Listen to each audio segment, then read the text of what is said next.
இந்த வீடியோவில் வந்து ஆதவ அர்ஜுன் என்ன சொல்றாரு அப்படின்னு சொல்லி கேளுங்க. விவசாயத்தோட ரொம்ப கஷ்டமான துறை வந்து விளையாட்டு துறை.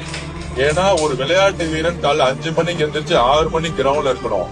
3 மணி நேரம் அவனுடைய பிராக்டிஸ் செஷனை பாத்தீங்கன்னா நீங்க ஜம்பிங் பண்ணணும், ரன் பண்ணணும், ஸ்பிரிண்ட் பண்ணணும், 40 நிமிஷம் கண்டினியூஸா ஓட வைப்பாங்க. திடீர்னு மலை மேல ஏறி ஓட வைப்பாங்க, ஸ்டெப்ஸ் ஓட வைப்பாங்க. விவசாயத்தோட ரொம்ப கஷ்டமான துறை வந்து விளையாட்டு துறை.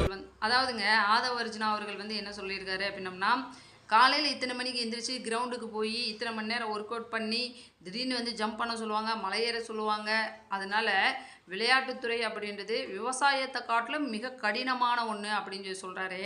இதே ஒரு விவசாயி வந்துட்டு வெயில், மழை, புயல் இப்படி எதையுமே பார்க்காம ஏன் தன்னோட வயிற்று பசியை கூட பொருட்படுத்தாமல் நிலத்தில் இறங்கி வேலை செஞ்சால் மட்டும்தான் நம்மளால் வந்து சாப்பிட முடியும்.